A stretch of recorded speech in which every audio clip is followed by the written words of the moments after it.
Hello বন্ধুরা, আশা করি তোমরা সবাই ভালো আছো এবং সুস্থ আছো। আজকে তোমাদের কাছে অ্যানিমেটেড সিসির আরেকটা টিউটোরিয়াল নিয়ে এসেছি। তো দেরি না করে শুরু করা যাক আজকের ভিডিও। তো দেখো বন্ধুরা, আগের ভিডিওতে আমি এতটা টুলের ওপর দেখিয়েছিলাম, মানে অ্যাসিড ট্র্যাপ টুল অবধি দেখিয়েছিলাম। আজকে তোমাদেরকে এই তিনটে টুল দেখাবো এবং কালার কারেকশানের কিছু, এই colour, stroke colour, fill colour, এই দুটো সেকশন দেখাবো। তো দেরি না করে শুরু করা যাক আজকের ভিডিও। তো সবার প্রথম দেখো, আমি এখানে একটা শেপ নিচ্ছি। দেখো, একটা সার্কেল নিচ্ছি, সার্কেলের মধ্যে কালার দিচ্ছি। মনে করো আমি এখানে একটা গ্রিন কালার দিলাম। গ্রিন কালারটা পেইন্ট বাকেট টুল দিয়ে ফিল করলাম এবং দেখো এখানে যে টুলটা আসছে সবার প্রথম ক্যামেরা টুল। ক্যামেরা টুল অ্যাক্টিভেট করার সাথে দেখো লেয়ারের উপরে একটা ক্যামেরা অপশানস অ্যাক্টিভেট হলো। ক্যামেরা টুল কী করছে দেখো, ক্যামেরাটা জুম ইন জুম আউট করছে, দেখতে পাচ্ছ, বা ডলি ইন ডলি আউট। শুধু তাই না, তুমি যদি এখান থেকে এই অপশানটা ক্লিক করো তাহলে দেখো অবজেক্টটা রোটেটও হচ্ছে। তো ঠিক আছে, তো এই ক্যামেরা টুল সিন ক্রিয়েট করতে খুব কাজে লাগে। ঠিক আছে, পরবর্তীকালে যখন আমি তোমাদেরকে আরও টিউটোরিয়াল আনবো সেখানে তখন ক্যামেরা কি করে কাজ করে অ্যানিমেশনের মধ্যে সেটা তোমাদেরকে আমি শেখাবো। তো এরপরে যে পরবর্তী টুল আছে সেই টুলটায় চলে যায়। এর পরবর্তী টুলটার নাম আছে হ্যান্ড টুল। হ্যান্ড টুল কী করছে দেখো, স্টেজটাকে ড্র্যাগ করতে সাহায্য করছে। ঠিক আছে, এবার দেখো এর পরবর্তী টুলের নাম হচ্ছে রোটেশন টুল। রোটেশন টুল কী করছে, স্টেজটাকে রোটেট করতে সাহায্য করছে খুব সুন্দরভাবে। ঠিক আছে, আমি শিপ ধরে আমি স্ট্রেট করে দিচ্ছি, কোনো অসুবিধা নেই। ঠিক আছে, এখানে স্ট্রেট হয়ে গেল।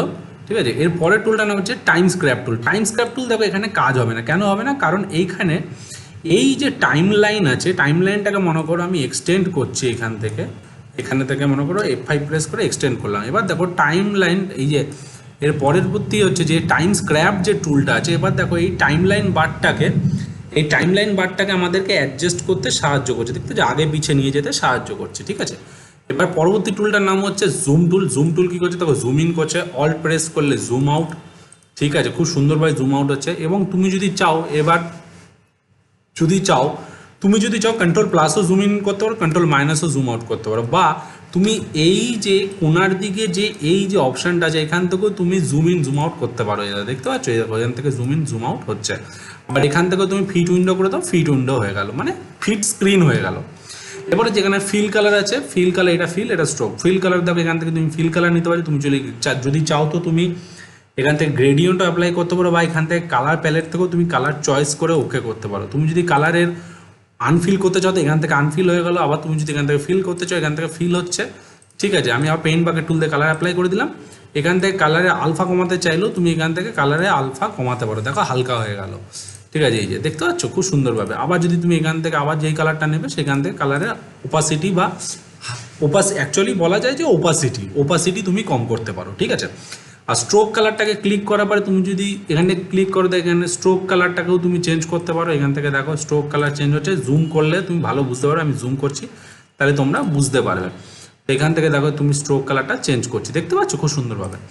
তো আশা করি বন্ধুরা তোমাদের এই যে টুলের যে সেকশনস এই যে টুলগুলোকে আমরা যেভাবে কাজে লাগাবো, সেই টুলসগুলো কিভাবে কোন কাজে লাগে সেটাকে তোমরা বুঝতে পেরেছো।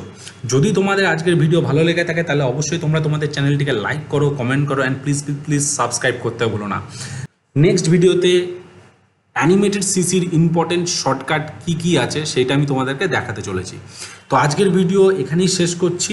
যদি তোমাদের আজকের ভিডিও ভালো লেগে থাকে তাহলে অবশ্যই তোমরা তোমাদের চ্যানেলটিকে লাইক করো, কমেন্ট করো, অ্যান্ড প্লিজ সাবস্ক্রাইব করতে ভুলো না। নেক্সট ভিডিওতে খুব শীঘ্রই দেখা হচ্ছে। চলো, বাই।